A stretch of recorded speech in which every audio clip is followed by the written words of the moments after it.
নমস্কার, প্রত্যেককে স্বাগত জানাই আজকের বিশেষ অনুষ্ঠানে। আজকে আমরা আলোচনা করব ২০২৪ জানুয়ারির ১৫ তারিখ থেকে ২০২৪ ফেব্রুয়ারির ১৫ তারিখ। এই যে একটা মাসের সময়কাল, এটা কেমন যেতে পারে? কোন, কোন ক্ষেত্রে আমরা কিছু পজিটিভিটি বা পজিটিভ আউটকাম গুলো পেতে পারি? কোন, কোন ক্ষেত্রে দেখা যাবে যে কিছু সমস্যার সমাধান করে আমরা এগিয়ে যেতে পারবো? এরকম বেশ কিছু তথ্য আপনাদের সাথে শেয়ার করব আজকের এই অনুষ্ঠানের মাধ্যমে। চলুন সবার প্রথমে মীন রাশির সবথেকে গুরুত্বপূর্ণ যে জায়গাটা, সেটা হলো হেলথ। সেটা নিয়ে আমরা আলোচনা করি। দেখুন, বর্তমানে সাড়ে সাতিই চলছে এবং এটি আপনাদের কারোরই আমার মনে হয় অজানা নয়। সাড়ে সাতি শুরু হয়েছে কবে? ২০২৩ এবং সাড়ে সাতি শুরু হওয়ার পর নানা রকম জটিলতা, নানা রকম সমস্যা ইত্যাদি সকল অন্তরায়ের মধ্যে দিয়ে আমাদেরকে কিন্তু এগিয়ে যেতে হচ্ছে, এগিয়ে চলছেন আপনারা। এখানে গিয়ে একটা প্রশ্ন আসে, খুব গুরুত্বপূর্ণ একটা প্রশ্ন আসে যে হেলথের প্রবলেম তো আমরা পেলাম। ২০২৩-এ হেলথ রিলেটেড বেশ কিছু বিষয়ে ভুগেছেন। অনেকের ক্ষেত্রেই দেখা গেছে যে পেটের প্রবলেম, অনেকের ক্ষেত্রেই নানা রকমের ক্রনিক ডিজিজের আ যে বিষয়বস্তুগুলো থাকে সেগুলো নিয়ে ভোগান্তি। আবার অনেকের ক্ষেত্রে কিছু আনএক্সপেক্টেড ডিজিজ, যেটা আপনি কোনোদিনই জীবনে কল্পনা করেননি যে এরকম ডিজিজও আপনার মতো মানুষের আসতে পারে। যাই হোক, এই সমস্ত বিষয় অতীত। বর্তমানটা কি এবং ভবিষ্যৎটা কি? বর্তমান বলছে যে রাশির অধিপতি তিনি দ্বিতীয়স্থ এবং সরল গতিতে। সো এখানে গিয়ে আমরা কিছুটা হলেও আমাদের যে শারীরিক স্বাস্থ্য মীন রাশি জাতক জাতিকাদের ক্ষেত্রে, সেটা কিন্তু পজিটিভ দিকে লক্ষ্য করতে পারবো। এর আগে আমরা কি দেখলাম? রাশাধিপতির উপরে শনির তৃতীয় দৃষ্টি থাকার কারণে অনেকের ক্ষেত্রেই কি হলো? যে হসপিটাল ইত্যাদি ইত্যাদির কানেকশনও তৈরি হলো। কিন্তু বর্তমানে শনির তৃতীয় দৃষ্টি আপনার রাশাধিপতির উপরে থাকলেও বৃহস্পতি এখন কিন্তু যথেষ্ট স্ট্রং বা পাওয়ারফুল, এবং এই একই কারণে খুব নেগেটিভিটি বর্তমানে কিন্তু হঠাৎ করেই চলে আসবে না যদি আপনার রাশিটি হয়ে থাকে মীন। মীনের ক্ষেত্রে হেলথের ইমপ্রুভমেন্ট আমরা ফিজিক্যাল হেলথের ইমপ্রুভমেন্টের জায়গা লক্ষ্য করতে পারবো। কিন্তু what about the mental health? মানসিক স্বাস্থ্য নিয়ে কি খবর? দেখুন, রাশিতে রাহুর উপস্থিতি, তার সাথে দ্বাদশে শনির অবস্থান, পঞ্চমে রাহুর ফিফথ অ্যাসপেক্ট, এই সমস্ত বিষয়গুলোকে যদি আমরা কম্পাইল করি তাহলে মেন্টাল হেলথ রিলেটেড বিভিন্ন ধরনের সমস্যাকে নির্দেশ করে যদি আপনার রাশিটি হয়ে থাকে মীন। অর্থাৎ মীনের আমরা পূর্ণাঙ্গ স্বাস্থ্যের ক্ষেত্রে যদি কথা বলি, শারীরিক জায়গাটা পজিটিভ দিকে দেখলেও ভেরি ইমিডিয়েট মানসিক জায়গাটা কিন্তু ততটাও ধনাত্মক হবে না। অর্থাৎ মানসিক ক্ষেত্রে সামান্য কিছু চাপ, প্রেশার এবং সব থেকে ইম্পর্টেন্ট যেটা আমার মনে হয় যে কিছু ভুল ধারণা, যে এরকম কিছু হয়ে যেতে পারে, এই ধরনের কিছু ম্যাটারের কানেকশন আসতে পারে। অ্যাজ এ রেজাল্ট কি হলো? যে আপনি খুব কনফিউজ থাকলেন, একটা ডিসিশন নিতে যাবে, আপনি কনফিউশনের মধ্যে পড়ছেন, এখনো পড়ছেন। একটা নতুন জমি কিনবেন, আপনি কনফিউজ। একটা নতুন বাড়ি কিনবেন, আপনি কনফিউজ। অর্থাৎ কোথাও যেন গিয়ে একটা কনফিউশন বারংবার আপনার কাছে আসছে, বারংবার একটা কনফিউশনের মধ্যে দিয়ে আপনাকে যেতে হচ্ছে। তো এই যে সিনারিওটা, এই যে বিষয়বস্তু নিয়ে যথেষ্ট পরিমাণে মীন ভুগছেন, আমি এক্সপেক্ট করি এই জায়গাটা ধনাত্মক হবে। এই জায়গাটা কিছুটা হলেও পজিটিভ দিকে যাবে। আচ্ছা, এবার আমি একটা কথা আপনাদের খুব স্ট্রংলি বলে দিচ্ছি, সেটা অর্থবান। দেখুন, 10th হাউসের যে লর্ড আপনাদের ক্ষেত্রে সে জুপিটার স্বয়ং, and that Jupiter is posited in 2nd house, দ্বিতীয়ভাবে বসে আছে।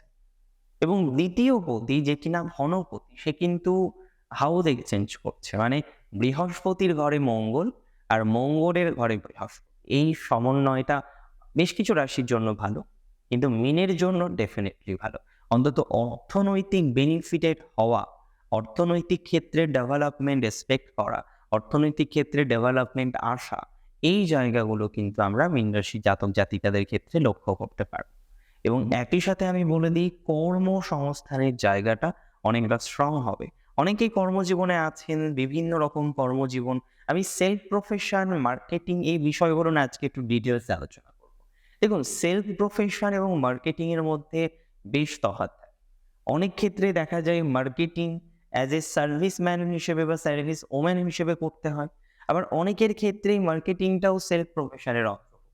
যেমন ধরা যাক, বিভিন্ন ধরনের, আপনারা জানেন, চেইন হয়। বিভিন্ন ধরনের সিস্টেমে অনেকেই বিভিন্ন রকম কোম্পানির সাথে যুক্ত আছেন, তো তাদের ক্ষেত্রে আমরা সেলফ প্রফেশনই ধরবো। কিন্তু আপনি একটি এমএনসিতে চাকরি করেন বা আপনি একটি কোম্পানিতে চাকরি করেন এবং সেখানে আপনি একজন এমপ্লয়ি এবং মার্কেটিং ডিপার্টমেন্টটাকে সামলান, তাহলে এখানে গিয়ে কিন্তু খুব ইম্পর্ট্যান্ট একটা বিষয় যে আপনাদের ডেভেলপমেন্ট আমরা পাবো এবং ফরেনের কানেকশন যারা রাখতে চাইছেন, ফরেনে যেতে চাইছেন, ফরেন কান্ট্রির সাথে কোনো না কোনো সংযোগ রাখতে চাইছেন, এই ধরনের বিষয়বস্তুগুলো নিয়ে যারা এগোতে চাইছেন, আমি মনে করি তাদের ক্ষেত্রে একটা ধনাত্মক ভাইবস, আমি মনে করি তাদের ক্ষেত্রে একটা পজিটিভিটি, আমি মনে করি তাদের ক্ষেত্রে একটা যথেষ্ট পরিমাণে পজিটিভ আউটকাম, সেটা কিন্তু আমরা লক্ষ্য করতে পারবো যদি আপনার রাশিটি হয়ে থাকে মিন। মিনের ক্ষেত্রে আমার সেম প্রফেশনে বিশেষ করে যারা যুক্ত রয়েছেন যে কোনো ধরনের অ্যাক্টিংয়ে, যে কোনো ধরনের লেখা ইত্যাদির সাথে, যে কোনো ধরনের আবৃত্তির সাথে, যে কোনো ধরনের ড্যান্সের বা ক্লাসিক্যাল নৃত্য হতে পারে, সাধারণ নৃত্য হতে পারে, আধুনিক নৃত্য।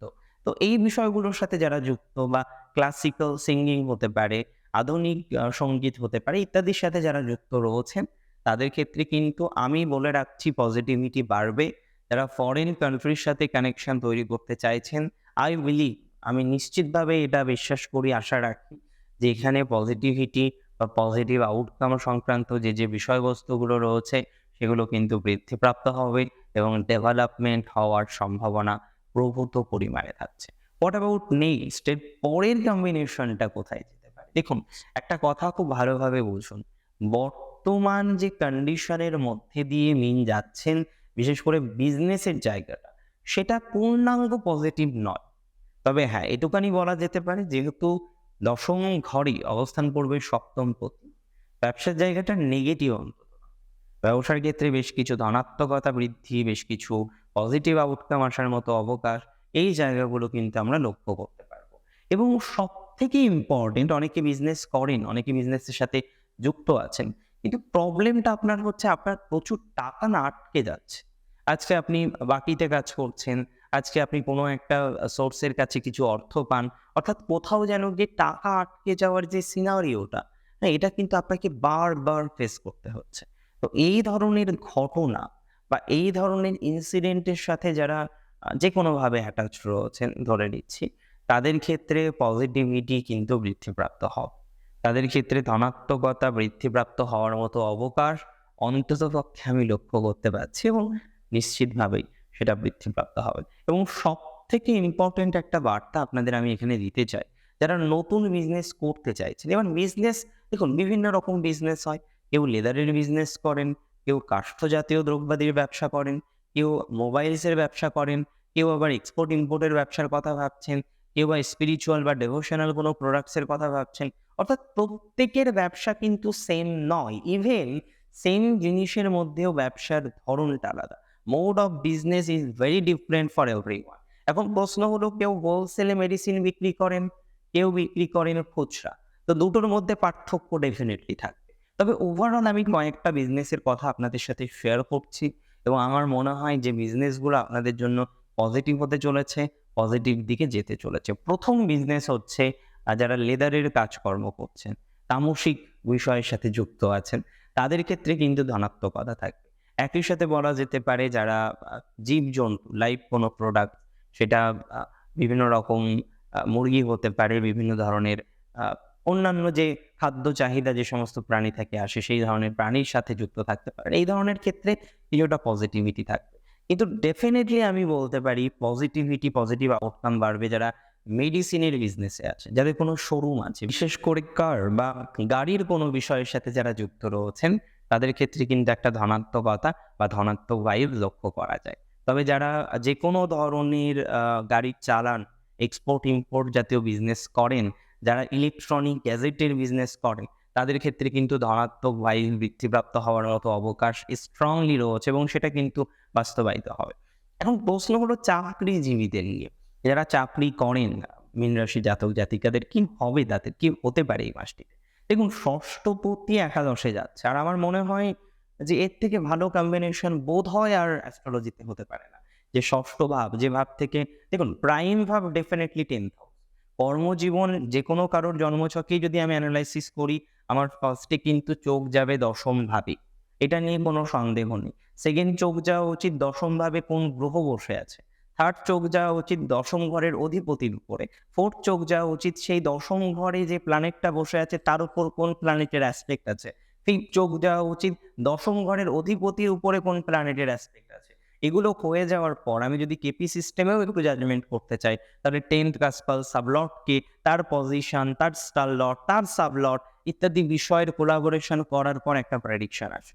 এবং যদি আরো নিখুঁত করতে হয় তাহলে অনেক ক্ষেত্রেই ডিটেইল দশমাংশ চার্টের কিন্তু হেল্প নিতে হবে। সো এখানে গিয়ে একটা কথা খুব ইম্পর্টেন্ট, অনেক মীন রাশি জাতক জাতিকাদের আমি লক্ষ্য করলাম তাদের কর্মজীবনের ক্ষেত্রে নানা রকমের ডিস্টারবেন্স বারংবার আসছে।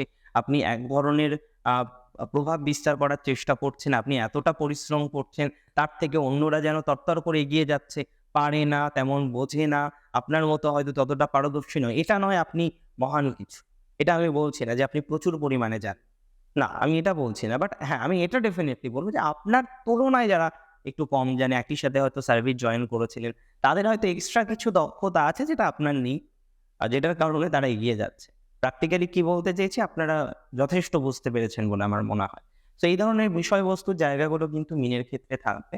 তবে মীন রাশির ক্ষেত্রে আমার একটা বদ্ধমূল ধারণা রয়েছে যে আপনাদের প্রফেশনাল জায়গাটা কিন্তু একটু হলেও স্টেবল হবে। অনেকের earning through the profession that will be increase, সেটা কিন্তু বৃদ্ধিপ্রাপ্ত হওয়ার মতো অবকাশ দেখতে পাচ্ছি। এবং প্র্যাকটিক্যালি একদম বাস্তবিকভাবে আমরা কিন্তু এটা বলতে পারি, যদি আপনার রাশিটি হয়ে থাকে মীন, আর্নিং, ডেভেলপমেন্ট ইত্যাদি ইত্যাদি বিষয়ের যে বিকাশ সেটা কিন্তু আমরা লক্ষ্য করতে পারব। এর পরের যে বিষয়টি নিয়ে আমরা আলোচনা করব সেটা প্রেমজ সম্পর্ক। দেখুন, প্রেমজ সম্পর্ক নিয়ে মিনের কিন্তু অনেক রকমের দ্বিধাদ্বন্দ্ব রয়েছে। এমনিতে খুব কনফিউজড, বিকজ আপনি আপনার এক্সের সাথে এখন আর এঙ্গেজ নেই, তার জন্য আপনার প্রচন্ড পরিমাণে মন খারাপের পালা বারবারই চলে এবং একটা কোথাও যেন গিয়ে একাকিত্ব ফিলিংসের জায়গা সেটা কন্টিনিউ হয় এবং আপনি নিজেই বুঝতে পারছেন না যে what to do and what not. আদৌ সম্পর্কটাকে এগিয়ে নিয়ে যাব, না সম্পর্কটাকে বন্ধ করে দেব, এই ধরনের বিভিন্ন রকম চিন্তা, দুর্ভাবনা, দুশ্চিন্তা, এই জায়গাগুলো কিন্তু আপনাকে ঘিরে ধরেছে। দেখুন, নতুন করে সম্পর্ক ঠিক হয়ে যাবে চটজলদি না, এতটা ভাইব দেখছি না, টু বি ভেরি অনেস্ট। কিন্তু হ্যাঁ, এটা তো ডেফিনেটলি বলতেই পারি বা এটা ডেফিনেটলি আমরা আলোচনা করতেই পারি যে অন্ততপক্ষে কিছুটা পজিটিভিটি প্রেমজ জীবনে আছে। অনেকের যাদের এখন নো কানেকশন মোড চলছে, ফেসবুকে ব্লক, আপনি হোয়াটসঅ্যাপে ব্লক, আপনি মেসেঞ্জারে ব্লক, এবং আমি সবথেকে আশ্চর্য হই, এটা আমার একটা ক্লায়েন্টের থেকেই শেখা, যে ফোন পেতেও এসএমএস করা যায়। তো ফোন পেতে ব্লক বা গুগল পেতে ব্লক, কোনোভাবে তাকে কানেক্ট করতে পারছেন না। যাই হোক, তো এই ধরনের ক্ষেত্রেও কিছু পজিটিভিটি আসবে। তবে হ্যাঁ, সেকেন্ড পারসন নিয়ে কিন্তু সমস্যা আসতে পারে। মানে এখানে আমি থার্ড পারসন এন্ট্রি বা এই ধরনের কোনো একটা বিষয়কেই মিন করতে চাইছি। এবং দাম্পত্য জীবনের ক্ষেত্রেও আপনারা জানেন, কেতু যখনই সপ্তমে ঢুকলো বিভিন্ন রকমভাবে অন্তরায়, কারোর ক্ষেত্রে লিটিগেশন চলছে, কেউ সংসার করতে চাইছেন, হাজব্যান্ড চাইছে না, কেউ সংসার করতে চাইছেন, ওয়াইফ চাইছে না, পরিবার কেন্দ্রিক কিছু সমস্যার জায়গা, এক প্রলোভন দেখিয়ে বিয়ে করা হয়েছিল, পরবর্তীকালে আপনি দেখলেন পুরো সিনারিওটাই আলাদা। আপনি যে ভেবে বিয়েটা করেছিলেন, যে মানুষটিকে বিয়ে করেছিলেন, আপনি ভাবলেন এই মানুষটাই কি সেই মানুষ? অর্থাৎ কোথাও যেন যে একটা পরিবর্তন, একটা চেঞ্জ, এই ধরনের একটা ম্যাটারের জায়গা কিন্তু স্ট্রংলি দেখতে পাচ্ছি যদি আপনার রাশিটি হয়ে থাকে মিন। এবং মিনের ক্ষেত্রে অনেকেই লিটিগেশনের হয়তো আশ্রয়ও নেবেন। কিন্তু এখানে প্রশ্ন হলো, লিটিগেশনের আশ্রয় তারাই নিন যারা বেরিয়ে আসতে চাইছে। মানে সম্পর্কটা রাখতে চাইছেন না, পার্মানেন্ট একটা ডিভোর্স, পার্মানেন্ট একটা ছেদ, এই ধরনের মানসিকতা যাদের আছে তাদেরকেই আমি সাজেশন দেব বেরিয়ে আসার জন্য। আদারওয়াইজ যারা রয়েছেন, যারা ভাবছেন না এখনো সংসার করা যায়, সংসার করব এবং কোর্টের মাধ্যমে তাকে দিয়ে জোর করে সংসার করাবো না, এই ধরনের বুদ্ধিগুলো কিন্তু সঠিক হবে না। টু বি ভেরি অনেস্ট, আমি এই ধরনের সাজেশন আপনাকে এই মুহূর্তে অন্তত দিচ্ছি না। আর এটা বলার পেছনে অনেক কারণ আছে, কারণ আমি বেশ কিছু ক্লায়েন্টের একই রকম ঘটনা দেখেছি।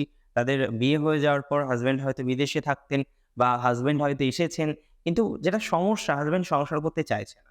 এনি এক্সকিউজ, তার কর্মজীবনের প্রবলেম, তার এডুকেশন লাইফের প্রবলেম ইত্যাদি এক্সকিউজ দিয়ে সে আর চাইছে না সাংসারিক জীবনটাকে এগিয়ে নিয়ে যেতে। এই ধরনের ক্ষেত্রে আমরা অনেকে রং স্টেপ নেব। এখানে কিছু ভুল ডিসিশন নেওয়া হবে, ভুলভাবে কেস করা হবে, ডায়েরি করা হবে, এফআইআর করা হবে, যেগুলোর ইমপ্যাক্ট কিন্তু ভালো নয়। একটা কথা মাথায় রাখতে হবে, জোর করে কোনো কিছু কিন্তু করা যায় না।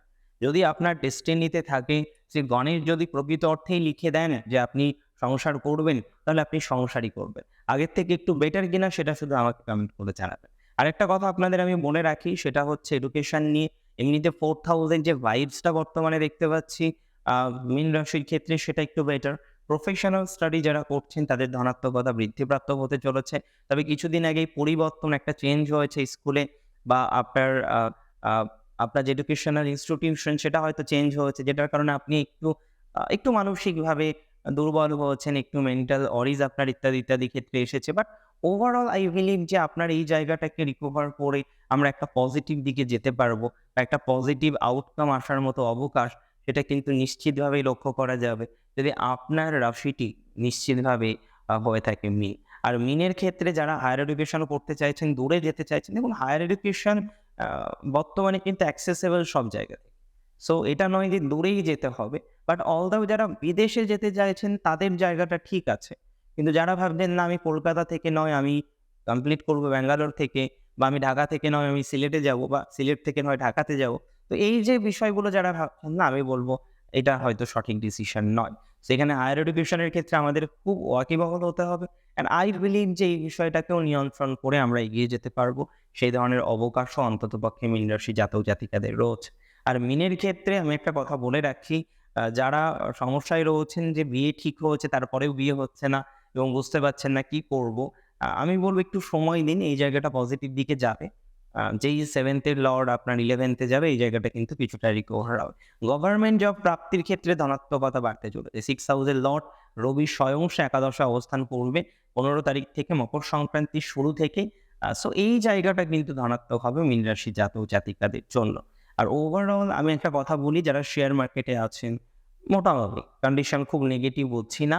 তবে রাহুর প্রভাব থাকছে, চটজলদি ডিসিশন নেওয়া, হঠাৎ করে আবেগপ্রণোদিত হয়ে কিছু ইনভেস্ট করে দেওয়া এই জায়গাগুলো করা যাবে না।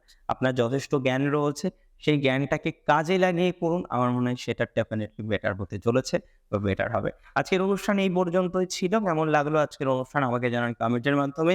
আর খুব তাড়াতাড়ি একটা ভিডিওস আসবে। আমি প্রত্যেকটি রাশির সাপেক্ষে আলোচনা করব। কোন মন্ত্রগুলো আপনি জপ করতে পারেন। যে আপনি বিভিন্ন রকম মন্ত্র জপ করেন। কেউ হনুমান চালিসা পাঠ করেন, কেউ আত্রাস্তোত্রম পাঠ করেন। কিন্তু কিভাবে করা উচিত? কোন রাশির জন্য কোন বিষয়গুলো মাথায় রাখলে একটু সুবিধা হবে? এটা নিয়ে আলোচনা করার ইচ্ছা রইল। অনেক ভালো থাকুন আপনারা প্রত্যেকে। জয় শ্রী গণেশ।